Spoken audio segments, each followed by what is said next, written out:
dəyişikliyi artıq uzaq və abstrakt qlobal problem deyil. Şəhərlərin, icmaların və iqtisadiyyatın gündəlik reallığına birbaşa təsir göstərən faktordur. Bu fikirləri Avropa İttifaqının Azərbaycandakı səfiri Mariana Quinzic Merlər Razılaşması təşəbbüsü tədbirində çıxışı zamanı səsləndirdi. Səfir bildirdi ki, Azərbaycan artan temperatur, su stresi, ekstremal hava hadisələri və ətraf mühitin degradasiyası ilə qarşı-qarşıyadır. Onun sözlərinə görə Xəzər dənizində səviyyə dəyişiklikləri bu proseslərin regionda nə qədər ciddi xarakter aldığını göstərir. Şəhərlər iqlim tədbirlərinin ön cəbhəsində dayanır. Çünki enerji istehlakı, nəqliyyat, binaların istilik təminatı və tullantıların yaranması məhz şəhərlərdə baş verir. Merlər Razılaşması təşəbbüsü isə şəhərlərə iqlim hədəflərinə liderlik etmək, milli məqsədləri yerli səviyyədə real tədbirlərə çevirmək üçün güclü çərçivə yaradır. Energetika Nazirliyinin Enerji Səmərəliliyi şöbəsinin müdiri Cahid Mikailov bildirdi ki, enerji səmərəliliyi Prezident İlham Əliyevin rəhbərliyi ilə həyata keçirilən enerji siyasətinin əsas istiqamətlərindən biridir. Onun sözlərinə görə enerji səmərəliliyi yalnız texniki məsələ deyil, eyni zamanda iqtisadiyyatın rəqabət qabiliyyətinin artırılması, enerji təhlükəsizliyinin möhkəmləndirilməsi və Azərbaycanın iqlim öhdəliklərinin yerinə yetirilməsi baxımından strateji əhəmiyyət daşıyır.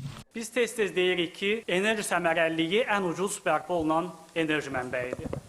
Ən təmiz, ən yaşıl enerji qənaət edilən enerjidir. Və yaşıl enerjidən istifadənin inkişafı Azərbaycanın 2030-cu ilə qədər milli prioritetləri sırasındadır. Enerji səmərəliliyi isə bu prioritetlərin praktiki icrasının mühüm alətlərindən biridir. 2021-ci ildə ölkəmizdə enerji effektivliyi sahəsində qanun qəbul edilib. Daha sonra bu qanunun icrası ilə əlaqədar 13 alt qanunvericilik aktı imzalanıb və bu normativ baza artıq real nəticələr verməkdədir. Hazırda 1000 ton neft ekvivalentindən yuxarı enerji istehlak edən təsərrüfat subyektləri və 250 ton neft ekvivalentindən yuxarı enerji istehlak edən binalar enerji idarəçisi təyin etməli və məcburi enerji auditindən keçməlidirlər. Nazirliyin iştirakı ilə 50-dən artıq subyektdə attestasiyalar keçirilib və bunlardan bir çoxunda enerji idarəçiləri təyin olunub. Merlər Razılaşmasının şərq komanda rəhbəri Kristof Frering vurğuladı ki, Avropa İttifaqının iqlim və enerji üzrə Merlər Razılaşmasında iştirak edən Azərbaycanın 7 şəhərinin fəaliyyət planı hazırdır.